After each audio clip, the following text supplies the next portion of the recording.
వరపరీక్ష. పూర్వం స్కందపురిని నాగేంద్రుడనే రాజు పరిపాలించేవాడు.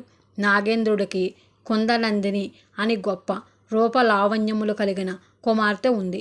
మిసమిసలాడే యవ్వనంలో మణివలే ప్రకాశిస్తున్న కుందనందిని గురించి కథలు దేశ దేశాల్లో రకరకాలుగా చెప్పుకునేవారు. కుమార్తె సౌందర్యం నాగేంద్రుడికి గర్వకారణం కాకపోగా ఆపదకు మూల కారణమయ్యింది. కుందనందినిని తమకిచ్చి వివాహం గావించవలసిందిగా అనేక దేశాల మహారాజులు వర్తమానాలు పంపారు. పొరుగు దేశాలైన కనకగిరి, ఉదయగిరి దేశాల మహారాజులు అలా సందేశాలు పంపడమే కాకుండా తమ కోరిక చెల్లించిన పక్షంలో తీవ్ర పరిణామాలకు గురి కావలసి వస్తుందని కూడా హెచ్చరించారు. నాగేంద్రుడు ఇరకాటంలో పడిపోయాడు. కుందనందినిని ఎవరికిచ్చి వివాహం గావించేటట్టు ఏ ఒక్కరికో ఇచ్చి వివాహం చేసేస్తే మిగిలిన వాళ్ళు తనపై కక్ష కట్టక మానరు కదా. అసలే స్కందపురి చిన్న రాజ్యం, తన మనుగుడికే ముప్పు వాటిల్లేటట్లున్నది పరిస్థితి. ఏమీ తోచక రాజకుమార్తెని సలహా అడిగాడు నాగేంద్రుడు. తను పెట్టిన పరీక్షల్లో నెగ్గిన వాణ్ణి వివాహం ఆడుతానంది కుందనందిని. అది అనుకూలంగా తోచింది నాగేంద్రుడికి కూడా. అందువల్ల తనపై కక్ష కట్టడానికి ఏ దేశపు రాజుకు ఎలాంటి ఆస్కారమూ ఉండదు. తన కుమార్తె పెట్టబోయే పరీక్షకు హాజరు కావలసిందిగా అన్ని దేశాల రాజులకు, రాజకుమారులకు వర్తమానాలు పంపారు. గడువు నాటికి అన్ని దేశాల రాజులు, రాజకుమారులు స్కందపురి చేరుకున్నారు. పరీక్షకు నిర్ణయించిన పెద్ద మండపంలో 3 చిన్న చిన్న పెట్టెలు అమర్చబడ్డాయి. ఒక దాంట్లో అన్నీ బంగారు నాణ్యాలున్నాయి. మరో దాంట్లో అన్నీ వెండి నాణ్యాలున్నాయి. 3వ పెట్టెలో బంగారు, వెండి నాణ్యాలు కలిసి ఉన్నాయి. అన్ని పెట్టెలకు మూతలున్నాయి. ఒక మూత పైన బంగారము అని వ్రాసి ఉన్నది. 2వ పెట్టె పైన వెండి అని వ్రాసి ఉన్నది. 3వ పెట్టె పైన బంగారం, వెండి అని వ్రాసి ఉన్నది. మూతలు మార్చి పెట్టెల్లో ఏ నాణ్యాలైతే ఉన్నాయో దానికి తగిన మూత దానిపై లేకుండా చేశారు. అంటే బంగారు నాణ్యాలున్న పెట్టెపైన బంగారము అన్న మూత లేదు, వెండి నాణ్యాలున్న పెట్టెపైన వెండి అన్న మూత లేదు. బంగారం, వెండి నాణ్యాలున్న పెట్టెపైన బంగారము, వెండి అన్న మూత లేదు.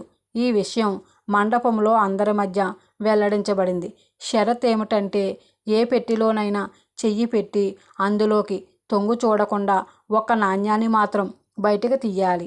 ఆ ఒక్క నాణాన్ని చూసి ఏ ఏ పెట్టెలో ఏ ఏ నాణ్యాలున్నాయో చెప్పగలగాలి. చెప్పగలగడమే కాదు, సకారణంగా నిరూపించాలి కూడా. ఈ షరత్ ఏమిటో ఒక్క నాణాన్ని మాత్రం చూసి ఏ పెట్టెలో ఏ నాణ్యాలున్నాయో చెప్పగలగడమేమిటో ఏ రాజుకు, ఏ రాజకుమారుడికి అర్థం కాలేదు. గుడ్డిగా చెప్పాలన్నా సకారణంగా నిరూపించాల్సి ఉన్నదాయే. అందరూ చిరాకు పడిపోయారు. ఎంత ఆలోచించినా ఏ బుర్రకు ఉపాయం తట్టలేదు. పృథుల దేశపు మంత్రి కుమారుడు బాలచంద్రుడు గొప్ప యోధుడు మాత్రమే కాదు, మహామేధావి కూడా. అన్ని కళలు, శాస్త్రాలు అభ్యసించినవాడు. అతని బుర్రకు ఏదో ఆలోచన తట్టినట్లుంది. మండపం మధ్యకు అడుగుపెట్టాడు. 3 పెట్టెలను పరిశీలించి చూశాడు. బంగారం, వెండి అని వ్రాసి ఉన్న మూత తీసి ఒక నాణ్యాన్ని బయటకు తీశాడు.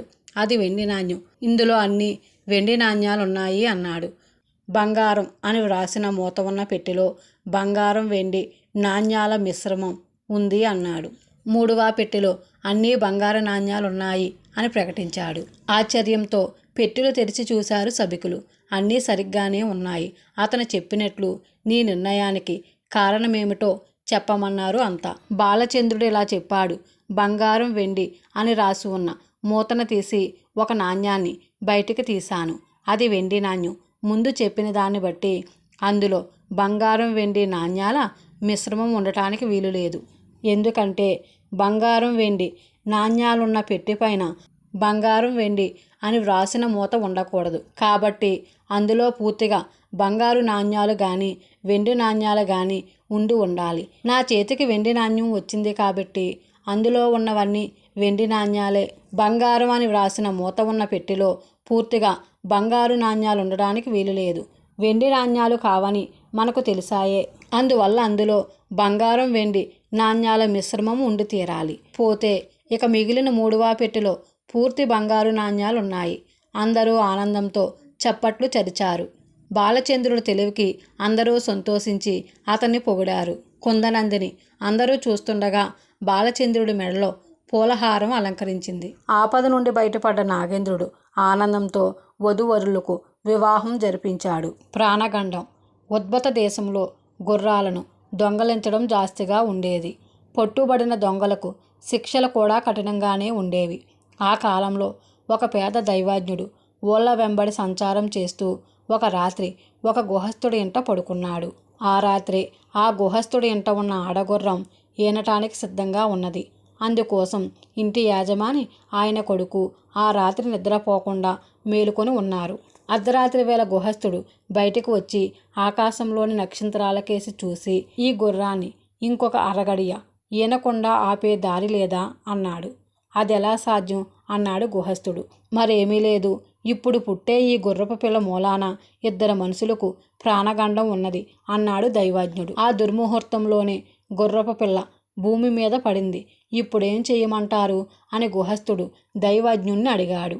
చేసేదేమీ లేదు, నేను చిన్న రాగిరేఖ మీద యంత్రం వేసి ఇస్తాను. గుర్రపు పిల్ల నుదురు మీద చర్మం చీల్చి యంత్రం లోపల పెట్టి మళ్ళీ చర్మం కుట్టేయండి అన్నాడు దైవజ్ఞుడు. గుహస్థుడు అలాగే చేశాడు. దైవజ్ఞుడు తన దారిన వెళ్ళిపోయాడు. గుర్రపు పిల్ల బతికింది. దానికి 6 ఏళ్ళు వచ్చేసరికి అది చాలా మంచి గుర్రంగా తయారైంది. ఒక రాత్రి దొంగలు ఆ గుర్రాన్ని అపహరించారు. యాజమాని ఉదయం వచ్చి చూసుకునేసరికి గుర్రపుశాలలో గుర్రం లేదు. ఎవరు దాన్ని ఎత్తుకుపోయి ఉంటారో కూడా ఆయన ఊహించలేకపోయాడు. ఆయన తన కొడుకుతో, నేను గుర్రాన్ని వెతకడానికి పోతున్నాను అన్నాడు. నువ్వు ఒకడవే వెళ్ళవద్దు, నేను కూడా వస్తాను అన్నాడు కొడుకు. నువ్వు కూడా దేనికి? ఎంత దూరం తిరగవలసి ఉంటుందో ఏమిటో అన్నాడు తండ్రి. కొడుకు వినిపించుకోలేదు. తండ్రి కొడుకులిద్దరూ గుర్రాన్ని వెతకడానికి బయలుదేరారు. వాళ్ళు చాలా గ్రామాలు తిరిగారు. మధ్యలో వర్షం వచ్చింది. ఆ వర్షంలో ఇద్దరూ తడిసిపోయారు. చలికి వణుకుతూ వాళ్ళు ఒక గ్రామంలో ప్రవేశించేసరికి వీధి వెంట ఒక మనిషి ఒక గుర్రాన్ని ఎక్కి రెండో గుర్రాన్ని నడిపించుకుంటూ తమకేసి వస్తూ కనిపించాడు. కొడుకు తండ్రితో, నాన్న, ఆ రెండో గుర్రం మనదే అన్నాడు. ఎలా చెప్పగలవు అన్నాడు తండ్రి. మన గుర్రం నాకు గుర్తే నాన్న అన్నాడు కొడుకు. వాళ్ళు ఇలా మాట్లాడుకుంటుండగానే గుర్రాల వెంట ఉన్న మనిషి మధ్యలో ఆగి ఒక కమ్మరి దుకాణంలోకి ప్రవేశించాడు. మనం కూడా అక్కడికి పోయి గుర్రాన్ని సరిగ్గా చూద్దాం అన్నాడు తండ్రి. ఇద్దరూ కలిసి కమ్మరి దుకాణం దగ్గరికి వచ్చారు. కమ్మరి రెండో గుర్రానికి లాడాలు వెయ్యబోతూ తల ఎత్తి తండ్రి కొడుకులను చూసి తడిసిపోయినట్టున్నారు. లోపలికి వచ్చి కొలిమి దగ్గర కూర్చొని చలి కాసుకోండి అని వాళ్లను ఆహ్వానించాడు. తండ్రి కొడుకులు కొలిమి దగ్గర కూర్చొని గుర్రాన్ని పరీక్షగా చూశారు. అవునురా, అది మన గుర్రమే అన్నాడు తండ్రి కొడుకుతో. నేను చెప్పలేదా నాన్న అన్నాడు కొడుకు. గుర్రాల వెంట వచ్చినవాడు వాళ్ళ మాటలు విని ఏమిటి అన్నాడు. ఇది మా గుర్రం, దీన్ని ఎవరో ఎత్తుకుపోయారు అన్నాడు తండ్రి. అలా దొంగతనాలు అంటగడితే మర్యాదగా ఉండదు. ఇది మా దగ్గరే పుట్టి పెరిగిన గుర్రం అన్నాడా మనిషి. తండ్రి కొడుకులు న్యాయాధికారి దగ్గరికి వెళ్ళి ఆ మనిషి మీద ఫిర్యాదు చేశారు. న్యాయాధికారి పిలిపిస్తే ఆ మనిషి తన వెంట మరొక మనిషిని తెచ్చాడు. ఇద్దరు న్యాయాధికారి దగ్గర చెప్పారు. ఆ గుర్రం వాళ్ళ కళ్ళ ఎదుటనే పుట్టింది. అది ఇన్నేళ్ళు తమ దగ్గరే పెరిగింది. తండ్రి కొడుకుల తరపున ఎలాంటి సాక్ష్యం లేదు. మీరు అబద్ధాలు చెప్పి ఇతరుల గుర్రాన్ని కాజేయ చూసినందుకు ఉరిశిక్ష విధిస్తున్నాను అన్నాడు న్యాయాధికారి. వాళ్ళను ఊరి బయట ఉరి తీయటానికి భటులు తీసుకుపోయారు. ఊరికి సన్నాహాలు జరుగుతున్నాయి. ఆ గుర్రం పుట్టినప్పుడే దైవజ్ఞుడు చెప్పాడు, ఇద్దరికీ ప్రాణగండం ఉన్నదని అన్నాడు తండ్రి. ఆయన గుర్రం తలలో పెట్టి కుట్టించిన యంత్రం కూడా ఎందుకు పనికి రాలేదు అన్నాడు కొడుకు. అవునన్నట్టు ఆ యంత్రం ఇంకా దాని చర్మం కింద ఉండే ఉంటుంది అన్నాడు తండ్రి. తన సమక్షంలో ఉరిశిక్ష అమలు జరపటానికి న్యాయాధికారి స్వయంగా వచ్చాడు. అయ్యా న్యాయాధికారి గారు, ఆ గుర్రం ముఖం మీద చర్మం చీల్చి చూడండి. లోపల యంత్రం వేసిన రాగిరేకు ఉంటుంది. లేని పక్షంలో మమ్మల్ని ఉరి తీయండి అన్నాడు తండ్రి. కత్తి తెచ్చి గుర్రం ముఖం మీద చర్మం కోశారు. లోపల రాగిరేకు ఉన్నది. న్యాయాధికారి తండ్రి కొడుకులకు ఆ గుర్రాన్ని ఇప్పించి అది తమదని చెప్పిన ఇద్దరిని అప్పుడే ఉరి తీయించాడు. దైవాజ్ఞుడు చెప్పినది నిజం కావటమే కాక ఆయన పెట్టిన రక్ష కూడా ఆ తండ్రి కొడుకులను కాపాడింది.